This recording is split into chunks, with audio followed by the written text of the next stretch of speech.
everyone, and welcome to episode 19 of Lavender Cottage Fibre Arts podcast. I'm Pea. And my name's Anna. And we're sisters from Melbourne, or Naarm, in Australia, and this is our podcast where we talk about all things relating to knitting, other types of fibre arts, and then we've got a few other little arts and crafts projects mixed in today as well.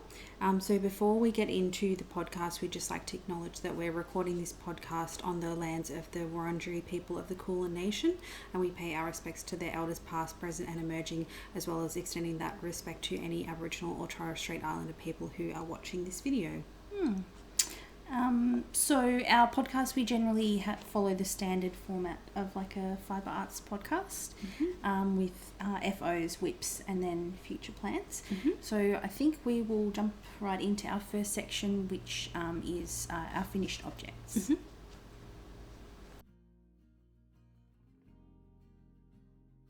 Okay, so this first section we call Hot Off the Hooks, and this is where we share any finished objects since our last episode.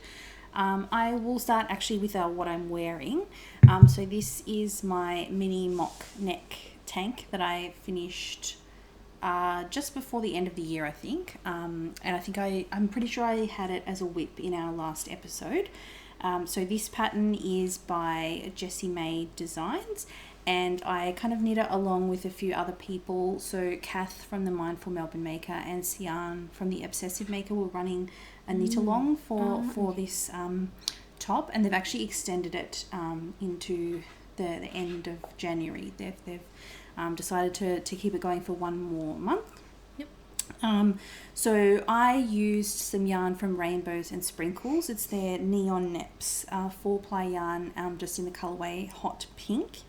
And the main modification that I did to this was actually just picking a different size. So someone from my knitting group had knit with the recommended amount of negative ease, which was quite a lot. And she said that if she did it again, she would have knit a larger size because she didn't like the amount of negative ease, and I think that it sat quite high, sort of under her arm. Yeah, I suppose, it could be like pinching if... Yeah, and just I guess in summer, like when it's hot, I think maybe you just don't want something that's like directly in your like armpit. I suppose it gets more like smelly and stuff. So I think based on the recommended amount of negative ease, I should have knit the size large, but I actually knit the size 2XL, which would theoretically give me 0 ease. But then with blocking, it did actually grow a little bit more than what I predicted from my gauge swatch. So I actually do have just a tiny, like not even an inch, I think, of positive ease.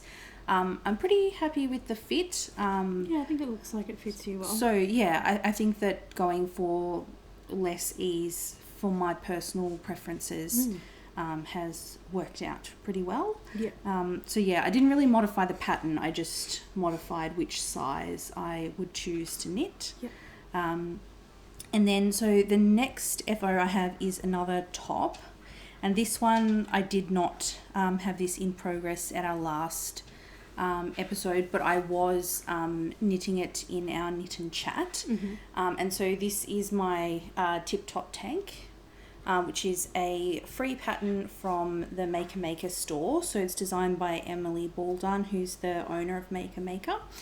And I used the BC Garn Allino yarn, which is a 50-50 cotton linen blend, and this colorway is number 36, which I looked up on the BC Garn website. On the ball bands they just have numbers, but the colorways do actually have names. So this one is called Pea Green, although according to Pea this color should be called Woolworths Enviro Bag, like she said to me. And I guess just because of the straps, the way they sit as well, she said it kind of looks like you're wearing a Woolworths Enviro Bag. I didn't mean it in a mean way. It's mainly the color. No, I mean, I don't mind it. I like the colour. So it's fairly simple. Knit worked up pretty quickly. It just has like a little bit of detailing down the sides, and a split hem. So I'll probably wear this in a future video. But yeah, I just thought I would like to knit something in like a more summer sort of weight fibre, Yep. just because it seems like now that we're into January, the summer here in Melbourne is really ramping up. Like I think today it's like 37 degrees Celsius or something. The Apple weather app said it was going to get to 40. But Yeah. So I'm not too sure what that is in Fahrenheit, but it's garden. It's extremely hot. So obviously I'm fine inside wearing this, but I wouldn't want to be outside wearing a woolen, not. even if it was a tank top. We're blasting the aircon inside today because we're getting free electricity from the sun. Yes. Might as well. And so for this one, I knit the size extra large. The pattern suggested that I would need 6 balls of this yarn. So the pattern's actually designed with this yarn, which the Allino yarn, I think it's described as a DK weight, but the ladies at Maker recommended to me that it actually behaves a bit more like a sport weight. And it is, I think it's 125 meters per 50 gram ball. So it kind of is a DK, but it would be a very light DK. I guess maybe veering a bit more towards sport. So I decided to use it in a pattern that they had knit samples of it in that pattern. So I knew that it would work. So the pattern suggested that I would need 6 50-gram balls, but I actually only used 4.5. So I have 1 ball, full ball, that I still haven't used. So I might see if maybe I can exchange it, or I might just maybe knit like a hand towel or something like that. Yeah. And you did say that this yarn will like soften over time after you so wash it. when I knitted it, it did feel quite sort of dry and almost like a bit crispy. But after one blocking, it softened up a bit. And I think, Emily was wearing one that she's worn many, many times, and she sort of let me have a feel of the fabric, and it does soften up quite a lot. I think the more times you wash it. Maybe I should try that on, because I always find like linen, just like linen fabric. I know a lot of people really like wearing linen in summer and say it's like really quite comfortable, breathable, but I don't like the feel of it on my skin. Like I find it actually a bit itchy. You're welcome to try it on. Yeah. Whereas that feels quite nice. Yes. And then my last FO, I've actually borrowed this back off my dad because it was his Christmas present. Was this pair of socks, and I think I was working on these in the last podcast. So I'll just hold the yarn a little bit closer. So you can see it's sort of like a green and orange kind of variegated colorway. And then for the contrast, this actually didn't come with the set, but I just thought it went well with some of the darker green speckles throughout. So the contrast color was just a mini that I had from like a mystery mini set from Hugh Loco. And the main color is again from Rainbows and Sprinkles, from a yarn club that she had that was Disney princess themed. And this princess for my dad's socks is Merida or Merida. I'm not too sure how to say it, but I think she's sort of like some sort of like warrior type of princess, maybe from like Scotland or Ireland, because she has like red hair and she wears like this kind of color green dress, and she does like archery and like that kind of stuff. So so you made our dad some Disney princess. To me, no, like they don't really say Disney princess, like no. And so, because for my dad's socks, I do a 72 stitch cast on. I just didn't think that the 20 gram mini would get me the cuff, heel and toe in a 72 stitch sock, because I can just squeak it out with a 64 stitch sock depending on the yardage. So I decided to just do, I think I've just done 3 rounds of the contrast colour at the cuff, and then the rest of the cuff in the main colour. And then, I don't know why, I just felt like I haven't done a heel flap and gusset for ages. I've been mainly doing the fish lips kiss heel. I just felt like doing the heel flap and gusset just to, I guess, I don't know, remind myself of how to do it. And then just a standard wedge toe. So that was my dad's Christmas present.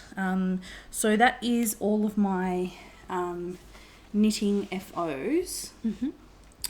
Do you have any non-knitting FOs? Well, we both do, I guess. Weaving. Yeah. So maybe we should show those together, and then maybe at we the can. end.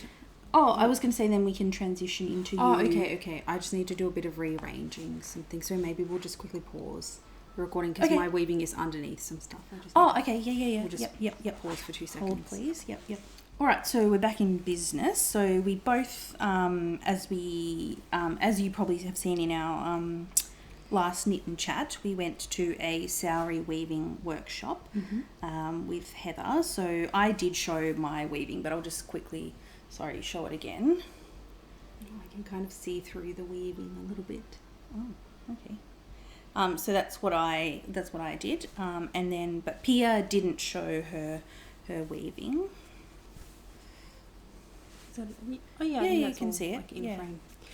So I did mine as sort of like, so obviously like when you're doing the weaving, it is horizontal, so you're weaving it like that, but with the intention to turn it this way to make sort of like a portrait style picture, and hopefully you can tell what this is supposed to be, but it's supposed to be, sorry, I shouldn't talk with that in front of my face. It's supposed to be like a garden kind of thing with some flowers. Yeah, so you can see like how there's these sort of ribbons, and these are sari silk, recycled sari silk, aren't they? Yeah. That Pea's let them kind of like poke out of the That was actually warp. Heather's suggestion, her idea to let the sort of ends of it poke out it's to make like little sort of quite three-dimensional leaves or like blades and then of grass. These the flowers, you've basically wound some yarn around a bobbin and pulled it off. So it's in this sort of really tight coil, and then it gets kind of trapped in the warp to make some flowers. So I'm happy with it. I think maybe, which I guess is just kind of the nature of sari weaving, that you can't really tell how it's going to look until it comes off the loom. I think maybe I would have done more flowers, and maybe also had a bit more like contrasting colours, because I feel like especially maybe this one yellow, and yellow like and orange, the two purples I think maybe blend in a bit too much into the sort of sky colour. So if we do go back and she has more of this green sari silk yarn, I would like to make another one, and maybe you do some like brighter coloured flowers as well, which I suppose that would potentially also look nice to like hang them together, of like two different types of sort of garden kind of themed. Yeah, so those are our weaving FOs, and then you've got a bunch of other FOs that are non-five art. So he has also been very sort of multi-crafty. Yes. So I guess spurred on by Christmas and needing to make gifts and some little cards and things like that. I think my other FOs are kind of mostly Christmas adjacent. Yeah. So firstly, some of them I've got here, and because these were ones that I gave to Anna and our parents, I was able to borrow them back for the video. But then also some, we'll just put some photos up that I made, some handmade Christmas cards for friends and family. So this is one of them. Oops. Is that focused? Yeah, I think so. So it's like a floral bauble design with sort of like pinks and kind of like pastel green. So I guess a bit like non-traditional, but and then it just has the word Noel.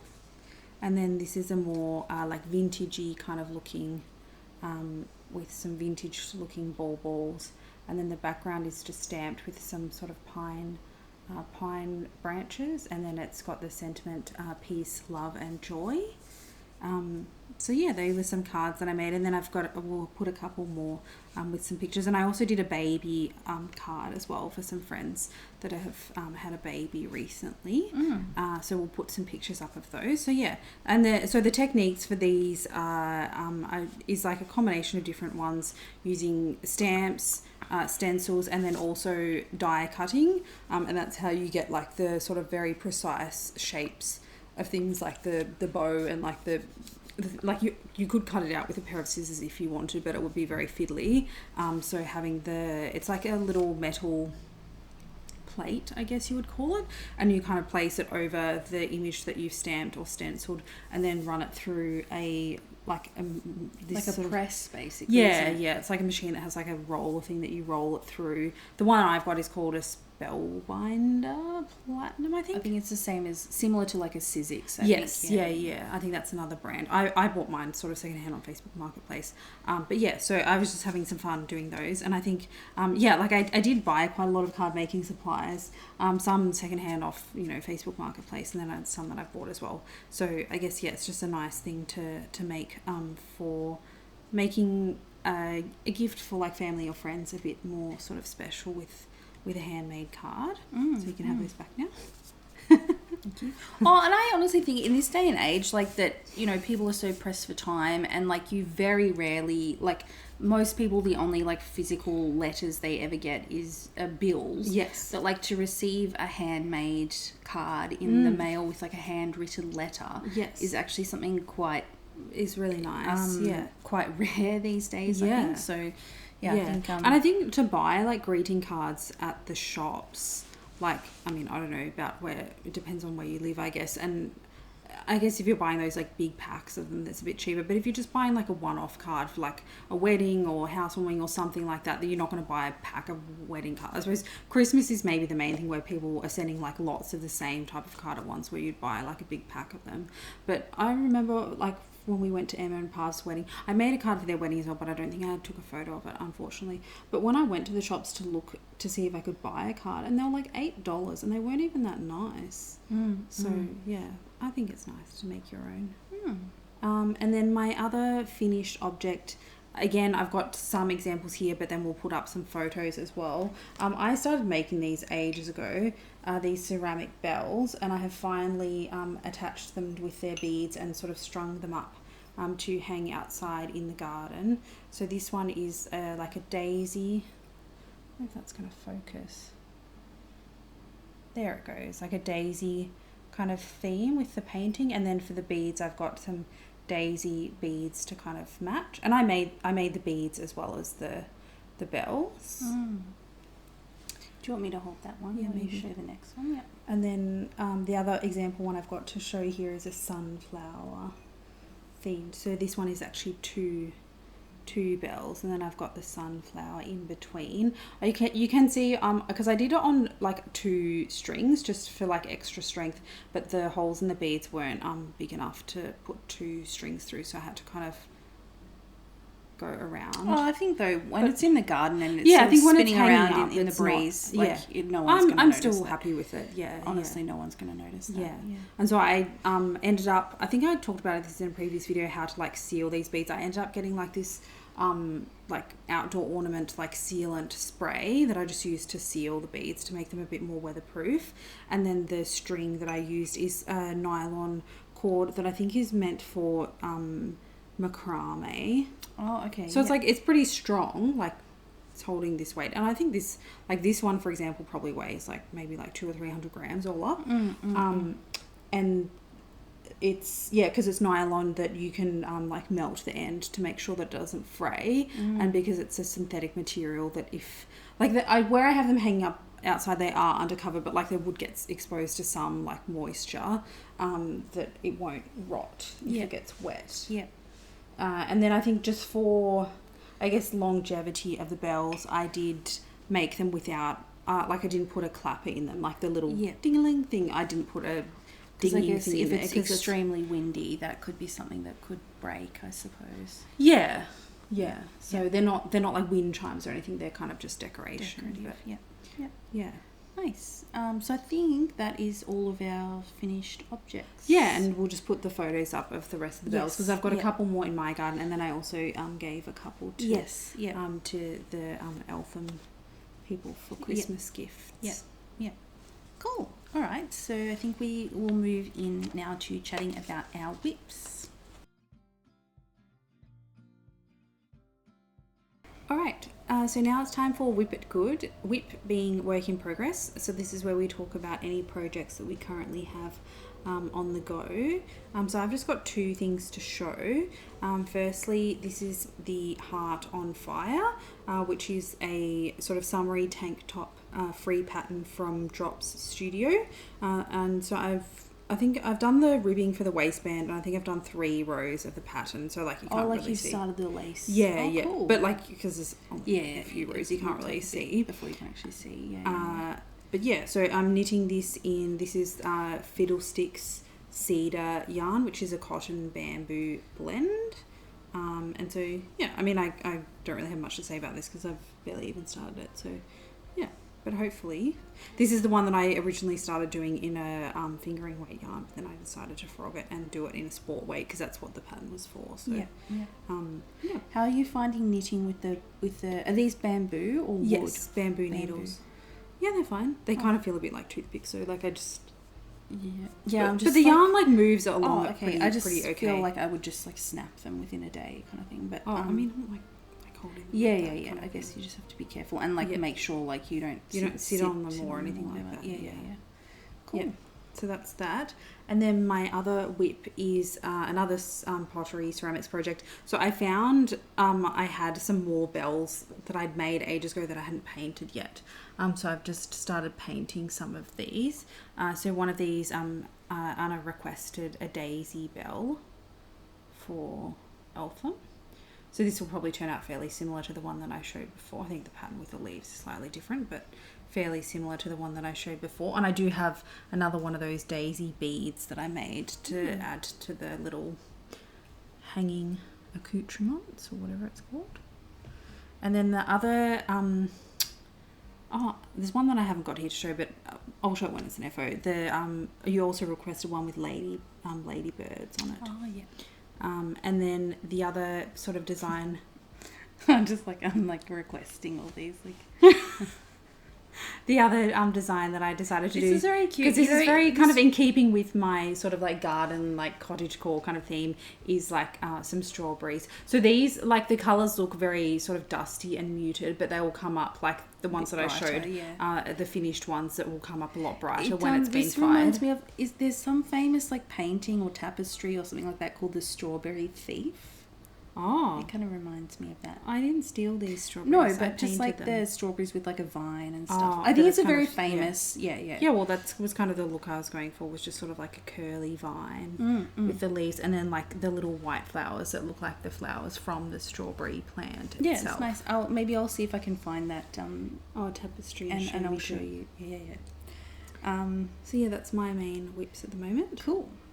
For my whips, I think all are knitting, actually. Mm-hmm. I don't have any... I really do want to get back into doing some crochet, and I think I might do... I haven't seen a crochet whip from you for ages. Yeah, I know. I'm terrible. Okay, so this is my first whip. This is actually another mini mock neck tank. Because so that's the pattern that you're currently wearing. Because Kath and Sian decided to extend their make along, and also my knitting group of friends are also doing a cowl for this as well. So which they just started. So I thought, I'll join in again. Mm-hmm. So this is the back piece, and I've sort of picked up for the shoulders. And I'm knitting on the front piece now, doing the sort of underarm shaping, but I haven't joined it in the round yet. That's why it kind of looks a bit weird at the moment. When you pull that out, I was like, is that like a weird like bikini top or something? Yeah, it looks a bit weird because I haven't joined it in the round yet. Yeah. And instead of putting the back stitches on hold, I just keep them on the needle. I don't care. And like sometimes it means that you end up having to slip a lot of stitches around to rearrange things to get the needles onto the other side of the work or whatever, but I find that easier than stuffing around with putting stitches on hold. Mm-hmm. So the yarn that I'm using this time is from a UK based dyer who I think now has her own website, but at the time I bought them from her Etsy shop. Mm-hmm. And I'll hold it up a little bit closer. So it's just like a sort of a fairly pale background with lots of different coloured speckles. Mm-hmm. And this is actually a merino bamboo blend. I just thought maybe with the bamboo it might be a bit nicer for summer. So it's 80% merino and 20% bamboo. Mm-hmm. And for this one I have actually decided to knit one size smaller. So this was the 2XL, and because it did grow a bit more than what my swatch kind of indicated it would, and I ended up having a small amount of positive ease, I thought I would try doing the extra large to see if I get basically no ease and just see what I like the fit of. To be honest, I think both will be fine. I think there probably is a little bit of leeway with that type of thing, but yeah, I just decided to try knitting just the extra large instead of the large. I don't think I would ever want to wear it with negative ease though, just not my personal preference. Mm-hmm. I think like if I was going to wear something with negative ease, I think I would want it to be knit at a denser gauge. I feel like I don't like the look of like the fabric when the stitches are really stretched. When they're stretched, That's just like a personal preference thing though. I don't think it's anything sort of like that there's anything inherently wrong with the pattern or the way the designer has sort of written the pattern. I think that's just my sort of personal preference. Yep. My next whip is my current public transport knitting, which I haven't done a lot of because I've been off work. I had like 2 weeks of holiday for Christmas. Oh, yeah. So they're still attached to the yarn. Maybe I should pull the yarn closer to me. So just working on some vanilla socks. So I'm knitting them 2 at a time, but I thought I would give the 9-inch circulars a go again. So I'm basically just knitting. So you just like knit it like... I won't actually knit anything. Yeah, you just knit like this. It does take a bit of getting used to, but I thought for walking and knitting, I think 9-inch circular is a bit more convenient than magic loop.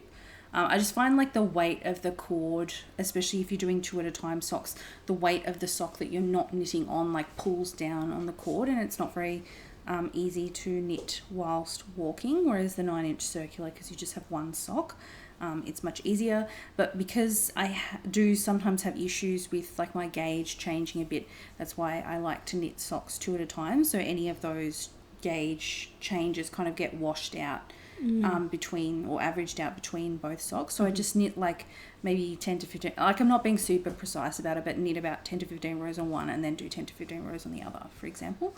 And for this yarn, I'll just hold it a little bit closer. The contrast colour is some leftovers that I had from Hodgepodge Skeins, and the colourway is called Sapphire. So it's sort of like a really dark blue. And then the main colour that I'm using is from Loco, and that one, the colour is called About Damn Time. So that is my current sock whip. Just put that back. Oh, and this is a bag that I got from Danny, who is a knitter's suitcase. She has a podcast on YouTube, but she also has an Etsy shop. So the fabric is like all different knitting needles. Very cool. And then my last whip is my test knit that I'm doing at the moment. So this is my biggest project. I have to be careful not to... Oh no, that's fine. I'm not going to lose any stitches. So this is one I obviously won't be wearing anytime soon. It is an all-over... Unless you go on holidays to Antarctica. or the Northern Hemisphere. Yeah. So this is... the design is called the Sandro Pullover, and the designer is Knitting Phlegm on Instagram and YouTube, I believe. And her name is actually Flaminia, but Knitting Phlegm is kind of her sort of online handle. And yeah, this is a test knit that I'm doing for her. So it's an all-over cabled sweater with... I haven't knit the arms yet, so I'm not exactly 100% sure how the fit of the shoulders is going to be. And I guess I don't think I've knit enough sweaters to sort of, as I'm knitting, like recognize what the construction is. But she said it's a European shoulder. I'm not entirely sure what that means, but there was sort of short row shaping in the back, and also on the front of the shoulders there was some short row shaping as well. So I've basically now just got to knit the body until it's my sort of desired length, and then do the sleeves and the neckband. I think what I might do is basically knit until I run out of this ball of yarn on the body, and then actually go and do the collar and the sleeves before I finish the body, because I think sometimes adding on the sleeves and the collar can kind of change a little bit how it sits. So I think to get the desired length is better to finish that off once all other components are finished. So I'll just hold it a little bit closer. So you can see it's just like a very simple cable, and you actually only cable every 14 rows. So for the most part, it is quite vanilla. And then you do have these sort of pearl columns in between that kind of just give that like slightly ribbed effect, I guess. But for the most part, it is quite vanilla knitting. And then the yarn that I'm using is from Bendigo Woolen Mills. It's their Woodlands 8-ply, which was a limited edition yarn they did, I think, 2 winters ago. But I think, from my impression, basically every winter they come out with some kind of 8-ply yarn that is usually a tweedy yarn, but from year to year it changes. So this one, was their Woodlands 8-ply from 2 years ago, I think. The colourway is called River Sand, so it's just like a very neutral colour, but with these little multicoloured tweedy bits. And the yarn is it's a bit of a strange blend. It's 83% wool, 10% bamboo, 4% mohair, so it's got a slight bit of fluff to it, and 3% those little rainbow neps.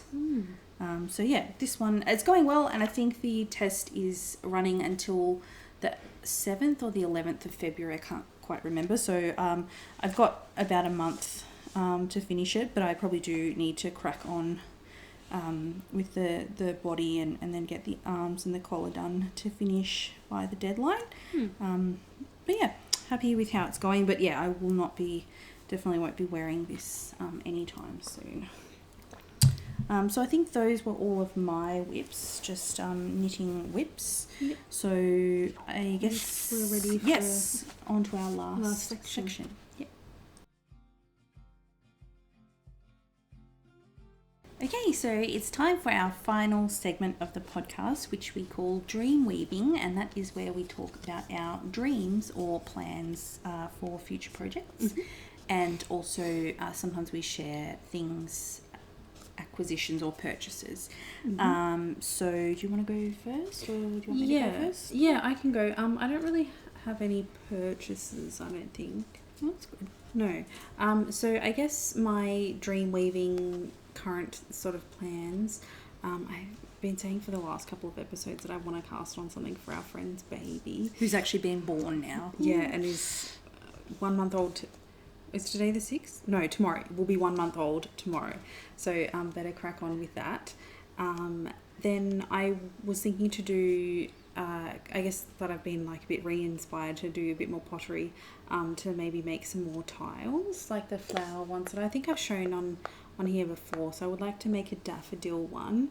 And then I thought also, in keeping with the kind of like gardening theme, maybe some sort of fruit, like strawberry, orange and lemon were the other kind of fruits that I thought might look nice. And tiles, yep.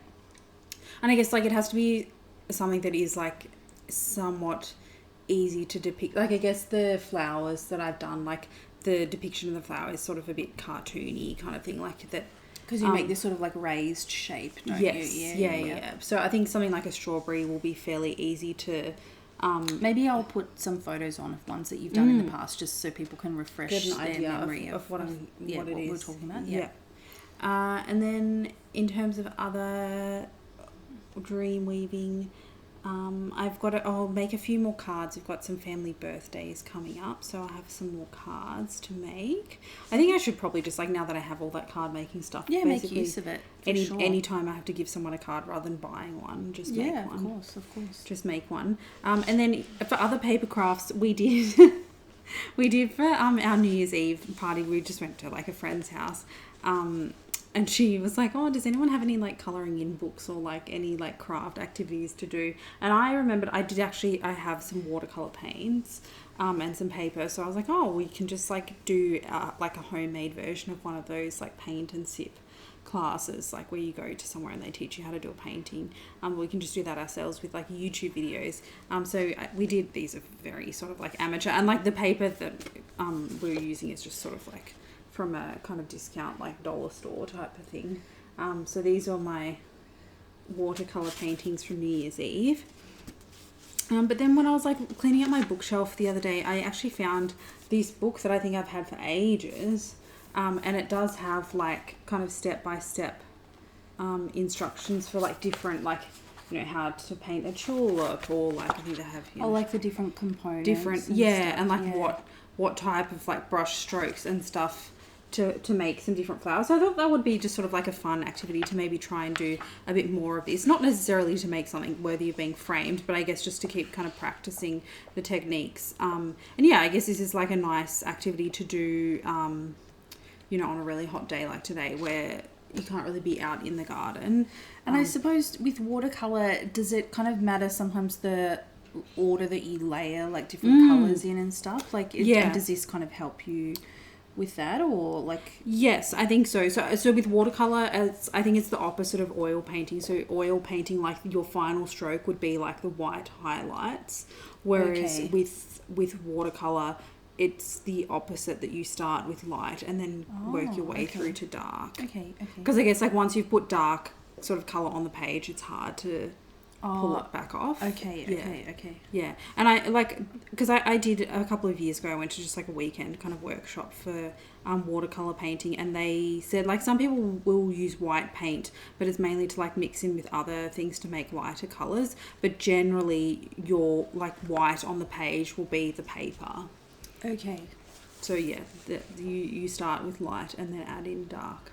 But yeah, so I thought that could be like something fun to just have a play around with in practice, and maybe do some watercolor paintings, because I guess that could be something then to also potentially incorporate into some card making as well. Yeah, I was trying to convince our friend, like she was like, oh, my paintings are terrible, and I was like, no, I actually think they're quite nice, and like one of the ones she did was like quite a good size. I think that she could just cut it out and like actually just put it on a blank card. And I thought, you know, just I guess flowers, like I said, I think that would be like a really, like your mum would be like really rapt to it. It's the advantage of like giving any handmade things to your parents is they have to like it. No, but I think I think it was nice. And and it was, I suppose it was interesting because we were following like the same video, and our paintings, not in a bad way, they just looked completely different. So I guess that's that style of painting, that it's quite sort of freestyle. I did a watercolor, just like a 1 hour watercolor painting class towards the end of last year. My work put on all these activities for like employee like well-being, like there was like free yoga class, free like therapy dogs, and I don't know what else, smoothie or whatever. Yeah, they had all these different things, and I went to one was a perfume making workshop that was super fun, but the other one was a watercolor painting class, and it was similar. Like the teacher kind of gave the same steps and instructions, but everybody's final product, because I guess it is like you follow the steps, but it's still like infused with your personal take and personal sense of creativity, kind of thing. And I suppose especially with watercolors, where you're sort of like blending the colors, it's and a bit that kind of unpredictable as well. Like I think even if you wanted to try and replicate the exact same thing twice, it probably would be almost impossible.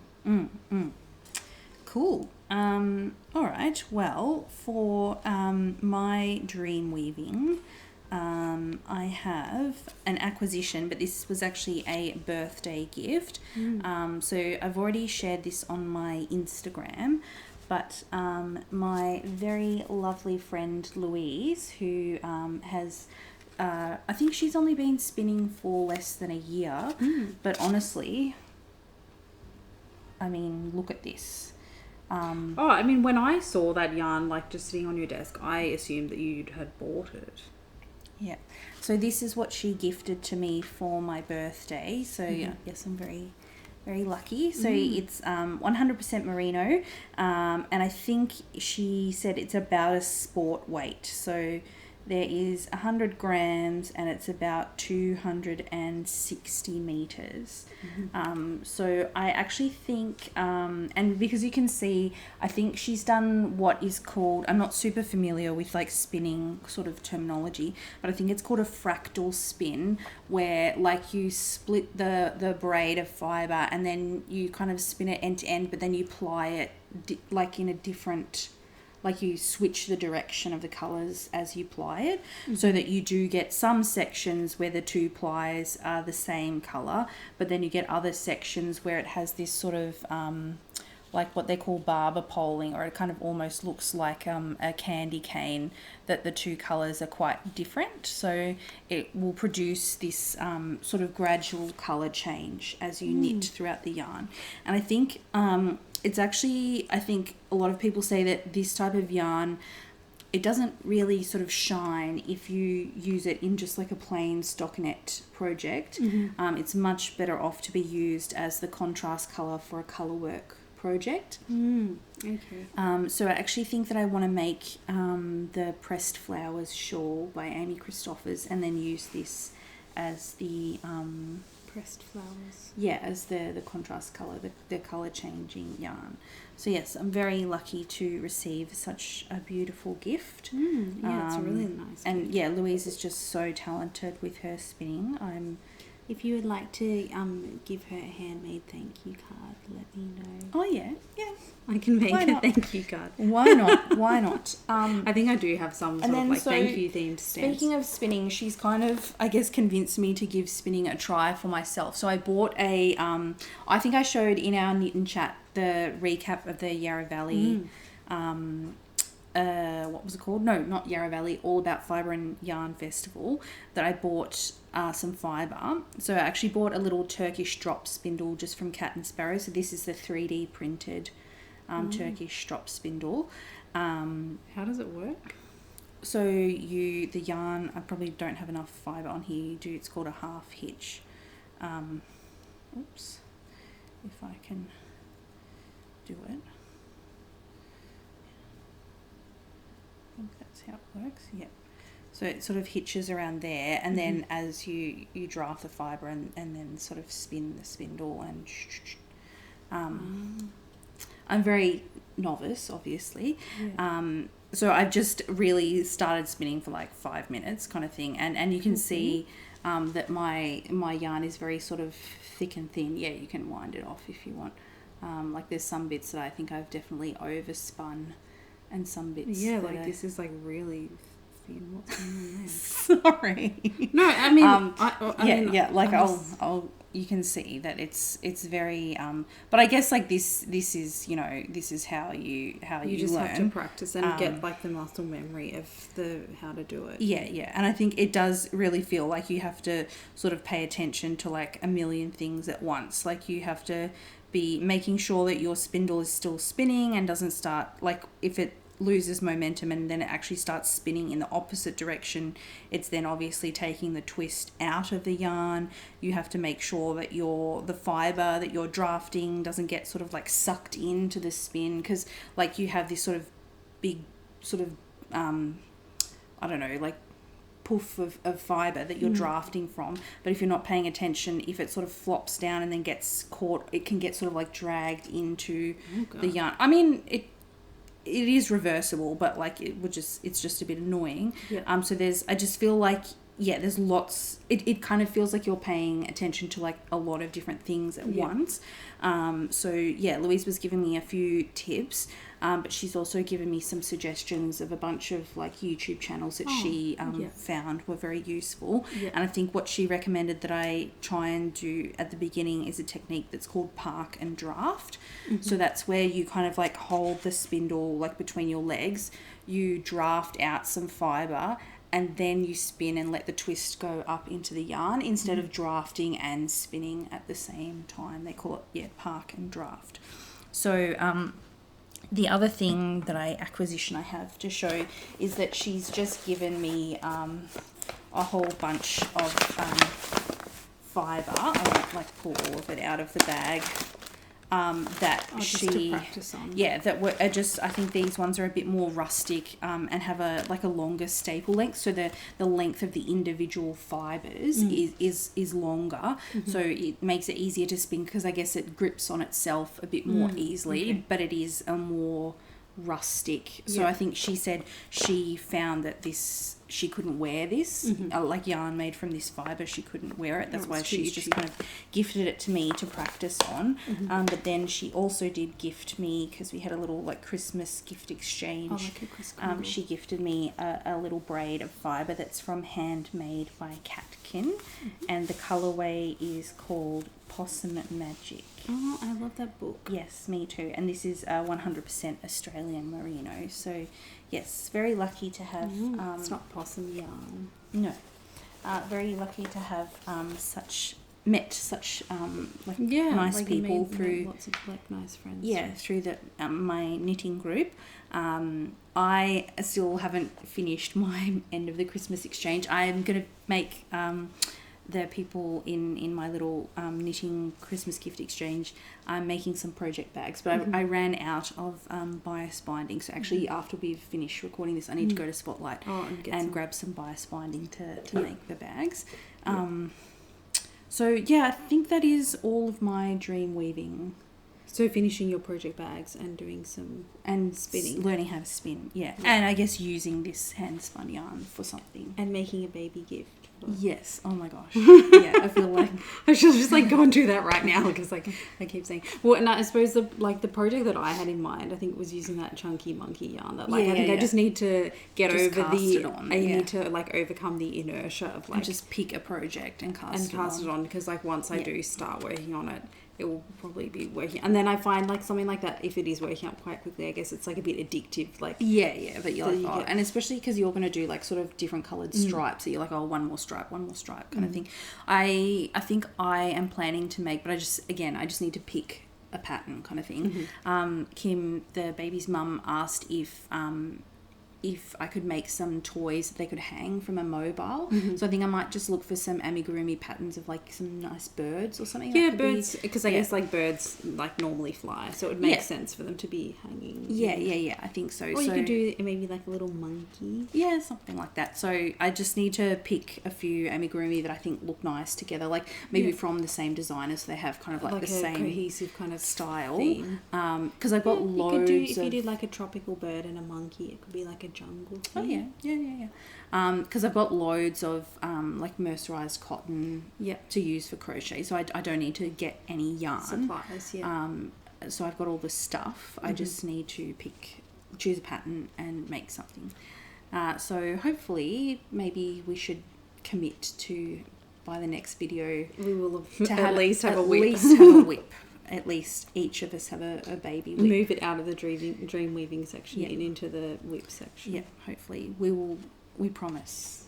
Okay, there we go. Do we? You do. I don't know. Promise. Okay. Yeah. All right, so I think that's it for today's episode. Yeah.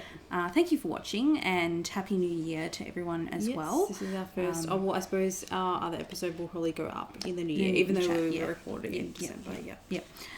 So thank you for watching. If you are interested to see whether we can come through on our promise or any of our other activities, feel free to subscribe if you aren't already subscribed to the channel. Always love to see our new faces in the comments and everything. Feel free to like the video if you did enjoy it. That just lets YouTube know to share it with other people who watch these types of sort of knitting podcast videos. And you are always free to leave us a comment in the comment section below if you have any questions about any of the projects that we've mentioned. And we will leave links to sort of Ravelry pages and everything like that with the information about the projects in the description box as well. I think that's all for today. That's about it. So thank you for watching. Until our next episode, we will wish you happy stitching. Bye.